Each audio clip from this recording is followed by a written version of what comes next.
ইরানের আকাশ এখন লাল, বাতাসে বারুদের গন্ধ, আর কান পাতলেই শোনা যায় অহরহ আছড়ে পড়ছে মিসাইল এবং বোমা।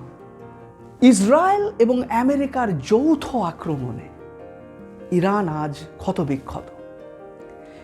আজ থেকে 15-20 দিন আগেও যে শহরটা ছিল এত সুন্দরভাবে গোছানো, একটা শতাব্দী প্রাচীন সভ্যতার, আজ ভগ্নদশা। যেদিকে চোখ যায় শুধু ধ্বংসস্তূপ, চারিদিকে মানুষের হাহাকার।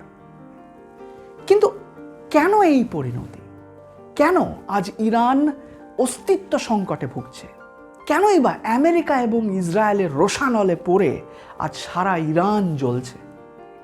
এবং শুধু ইরানের কথা বললে এখানে হবে না, ইরানের প্রত্যাঘাতে মিডল ইস্টের অন্যান্য দেশগুলোও কিন্তু এখন চলছে। কেন, কি কারণে আজ মধ্যপ্রাচ্যের দেশগুলো এই অস্তিত্ব সংকটের মধ্যে জড়িয়ে পড়েছে? আসুন আজকের এই ভিডিওতে সেই কারণগুলোকে একটু খোঁজার চেষ্টা করি। নমস্কার, আমি ভাস্কর। বন্ধুরা, এই যে একটা অস্বস্তিকর, এই অস্তিত্ব সংকটের যে একটা মহাপ্রলয় যুদ্ধ, এটা কেন হলো? মধ্যপ্রাচ্যের এই ভৌগোলিক অবস্থানটা যদি আমরা দেখি, মধ্যপ্রাচ্য সারা পৃথিবীর শক্তিধর দেশগুলোর একটা আকর্ষণীয় কেন্দ্রস্থল। কেন জানেন? দুটো মূল কারণে। এক নম্বর, খনিজ তেল এবং প্রাকৃতিক গ্যাসের একটা ভাণ্ডার রয়েছে এই মধ্যপ্রাচ্যের দেশগুলোতে। এবং 2 নম্বর কারণটা হলো জলপথ। এই দুটো জিনিসের নিয়ন্ত্রণ নেওয়ার জন্য সারা পৃথিবীর শক্তিধর দেশগুলো এই মধ্যপ্রাচ্যের দেশগুলোর ওপরে একটা প্রভাব বিস্তার করতে চায়, তাদেরকে নিয়ন্ত্রণ করতে চায়, যাতে এই তেলের ব্যবহারটার নিয়ন্ত্রণ তাদের কাছে যায়। আমরা ইতিহাস দেখেছি, আমেরিকা ইরাকের তৎকালীন সরকারকে কিভাবে সরিয়ে দিয়ে পুরো ইরাকটাকে দখল করেছে। যদিও এখন ইরাকের নিজস্ব সরকার আছে, কিন্তু সেটা আমেরিকার হাতের পুতুল। এবার দেখা যাক যে এই যে মধ্যপ্রাচ্যের দেশগুলো রয়েছে, এখানকার যে মূল তৈল উৎপাদন, এটার উপরেই এদের মূল অর্থনীতি নির্ভর করে। হ্যাঁ, কিছুটা ট্যুরিজমও রয়েছে, কিন্তু মূল অর্থনৈতিক ভিত্তি হচ্ছে এই প্রাকৃতিক গ্যাস এবং খনিজ তেল। মধ্যপ্রাচ্যের প্রত্যেকটা দেশ নিজেদের প্রভাব বিস্তার করতে চায়। কতটা অঞ্চল সে তার নিজের নিয়ন্ত্রণে আনতে পারে, এটা নিয়ে একটা অদৃশ্য প্রতিযোগিতা প্রত্যেকটা দেশের মধ্যে রয়েছে। এবং এই প্রতিযোগিতাটা কোনো কোনো সময় মাত্রাতিরিক্ত হয়ে যায় এবং তখনই একটা উত্তেজনার সৃষ্টি হয়। আমেরিকা চায় যে এই যে উত্তেজনা বা এই যে একটা বিশৃঙ্খল সৃষ্টি তৈরি হবে মধ্যপ্রাচ্যের দেশগুলো, এগুলোর উপর একটা নজরদারি করতে। এবং সেই জন্যে আমেরিকা কি করেছে, এই মধ্যপ্রাচ্যের বেশিরভাগ দেশের মধ্যেই নিজেদের বেস তৈরি করে রেখেছে। যেমন কুয়েত, কাতার, সৌদি আরব, তুর্কি, UAE, যেটাকে আমরা সংযুক্ত আরব আমিরশাহী বলি, বাহরিন, এই সমস্ত, ইরাক, এই সমস্ত দেশগুলোর ওপরে আমেরিকা একটা তাদের বেস তৈরি করে রেখেছে। এবং এই বেসগুলো সংশ্লিষ্ট দেশ এবং আমেরিকা যৌথভাবে ব্যবহার করে। এবং এই বেসগুলোর ওপরে থেকে আমেরিকা সমস্ত মধ্যপ্রাচ্যের দেশগুলোর ওপরে নজরদারি করে। ঠিক আছে? ইরান কিন্তু আমেরিকার এই খবরদারিটা কোনোভাবে পছন্দ করে না। ইরান চায় না আমেরিকা তাদের উপরে এসে নাক গলাক। ঠিক আছে? এই যে ইরানের একটা নাকুচু ভাব, ওদের এই আমেরিকার ডমিনেন্সটাকে ওরা পছন্দ করে না, এটা আমেরিকার আবার নাপছন্দ। আমেরিকা তাই বিভিন্ন আছিলায় ইরানকে সন্দেহ করে, ইরানকে বলে তোমরা পারমাণবিক অস্ত্র তৈরি করছো, তোমরা ব্যালিস্টিক দূরপাল্লার মিসাইল তৈরি করছো, যেটা শুধুমাত্র মধ্যপ্রাচ্যের দেশগুলোর মধ্যে একটা অস্ত্র তৈরির প্রতিযোগিতাই তৈরি করবে না, বরং এটা তাদের নিজেদের জন্য থ্রেট, মানে আমেরিকার জন্য থ্রেট হিসেবে আমেরিকা এটাকে দেখে। ইরান বলে আমাদের যে পারমাণবিক গবেষণা, এটা কিন্তু শান্তিপূর্ণ, এটা কখনোই কাউকে ধ্বংস করা বা আক্রমণ করার জন্য নয়। ঠিক আছে? ইরান বলে আমরা এটাকে বিদ্যুৎ উৎপাদনের জন্য বা পরিকাঠামো উন্নয়নের জন্য এই পারমাণবিক গবেষণাটা চলছে। আমেরিকা এটা মানতে চায় না, তাদের সন্দেহ আছে যে ইরান হয়তো ভেতরে ভেতরে এই পারমাণবিক অস্ত্র তৈরি করছে। এটা আমেরিকার একটা সন্দেহ বলতে পারেন বা অজুহাত বলতে পারেন, যাতে তারা ইরানকে কন্ট্রোলে আনতে পারে। আমরা জানি ইরানের যে শাসন ব্যবস্থাটা সেটা কিন্তু একটা মুসলিম তান্ত্রিক, মানে ওদের যে সুপ্রিম লিডার, যিনি এই আমেরিকা এবং ইসরায়েলের যৌথ আক্রমণে মারা গেছেন, সেই আলী খামেনেইর তার মূল শাসনের মধ্যেই পুরো ইরানটা চলত কিছুদিন আগ পর্যন্ত। এবং ইরানের মধ্যে কিছু প্রোটেস্ট্যান্টস আছে যারা এই শাসন ব্যবস্থাটাকে, এই একনায়কতন্ত্র শাসন ব্যবস্থাটাকে সহ্য করতে পারে না বা তারা মানে না, ফলে মাঝে মাঝে ইরানের মধ্যে একটা ডিস্টারবেন্স তৈরি হয়।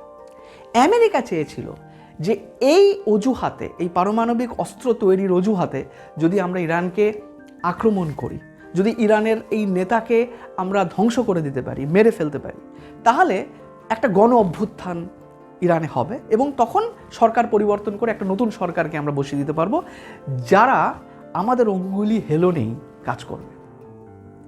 কিন্তু আমরা দেখলাম যে এই অ্যাটাকের পরে কিন্তু ইরান আমেরিকার বশ্যতা মানেনি, তারাও প্রত্যাঘাত করছে, এবং যেটা আমেরিকা কিন্তু একেবারেই ভাবেনি যে এরকম একটা ঘটনা ঘটতে পারে। তাহলে এবার এটা একটা প্রসঙ্গ গেল, এবার ইসরায়েলের প্রসঙ্গ আসি। ইসরায়েল মধ্যপ্রাচ্যের একেবারে পশ্চিম দিকে আছে আর ইরান আছে পূর্ব দিকে, ঠিক আছে? ইরান থেকে ইসরায়েলের দূরত্ব 1600 কিমি, যদি আমরা ইয়ারের দূরত্বটা দেখি 1600 কিমি দূরত্ব। আচ্ছা, এবার ইরান এবং ইসরায়েল এরা কিন্তু যৌথভাবে বর্ডার শেয়ার করে না, মাঝখানে 3টে দেশ আছে, সিরিয়া, জর্দান এবং ইরাক। ইরান আবার ইসরায়েলের অস্তিত্বটাকেই মানে না, স্টেটহুড বলে মানেই না। ইরান একটা বিশাল দেশ, জনসংখ্যা প্রায় 90 to 93 মিলিয়ন পিপল সেখানে বাস করে। আর ইসরায়েল অপেক্ষাকৃত ছোট দেশ, 10 to 15 মিলিয়ন পিপলের বাস এই ইসরায়েলে। এবার ইসরায়েল এবং ইরানের মধ্যে কোনো সরাসরি যুদ্ধ কিন্তু এখনো পর্যন্ত হয়নি। এই যুদ্ধটা বাদ দিলে এর আগে আমরা দেখেছি ইরান কিন্তু ইসরায়েলের সঙ্গে কখনোই প্রত্যক্ষ সমরে লিপ্ত হয়নি। ইসরায়েল মনে করে যে ইরান যদি পারমাণবিক অস্ত্র তৈরি করে তাহলে সেটা তাদের জন্য একটা বিরাট বড় থ্রেট। আর আমরা জানি যে ইরান এমন কিছু সংগঠনকে, সশস্ত্র সংগঠনকে সাপোর্ট করে যারা ইসরায়েলের মধ্যে সন্ত্রাসবাদী কাজকর্ম করে, যেমন হামাস, যেমন কি বলবো এটাকে, হিজবুল্লাহ। এই যে গোষ্ঠীগুলো আছে, এরা সশস্ত্র গোষ্ঠী, এরা কিন্তু ইসরায়েলের ওপরে মাঝে মাঝে আক্রমণ করে। আমরা গাজা স্ট্রিপ নিয়ে এর আগেও যেই আক্রমণগুলো হয়েছে সেগুলো দেখেছি। তো ইসরায়েলও চায় যে ইরানের এই ক্ষমতাটা যেন পুরো মধ্যপ্রাচ্যে অনেক বেশি না হয়ে যায়, যেটা তাদের অস্তিত্ব সংকটের মধ্যে পড়ে। কারণ ইরান সরাসরি যুদ্ধ না করে একটা প্রক্সি ওয়ার, যেটা ইসরায়েলের কথায়, একটা প্রক্সি ওয়ারে পুরো ইসরায়েলটাকে নিয়ন্ত্রণে আনতে চায় বা ওদের অস্তিত্বটাকে সংকটের মধ্যে ফেলে দিতে চায়। তো এইরকম একটা পরিস্থিতি আছে। ইসরায়েল ছোট দেশ হলেও তারা কিন্তু সামরিক অস্ত্রে, অত্যাধুনিক সামরিক অস্ত্রে বলীয়ান, ঠিক আছে?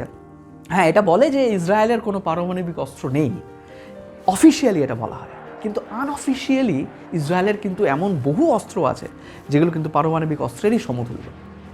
অন্যদিকে ইরানের পারমাণবিক অস্ত্র নেই ঠিকই, কিন্তু ইরানের যে সমস্ত ব্যালিস্টিক মিসাইলসগুলো আছে, দূরপাল্লার মিসাইলগুলো আছে, তার পাল্লা কোনোটার প্রায় 2000 কিলোমিটার, এবং যেটা ইরান থেকে ছাড়লে কিন্তু ইসরায়েলে আছড়ে পড়তে বাধ্য, এবং সেখানে ইসরায়েলের একটা সংকট রয়েছে। আমেরিকাও এটাই মনে করে। তো এই অজুহাতে, এই কারণগুলোর জন্য ইসরায়েল এবং আমেরিকা যৌথভাবে ইরানকে আক্রমণ করেছে।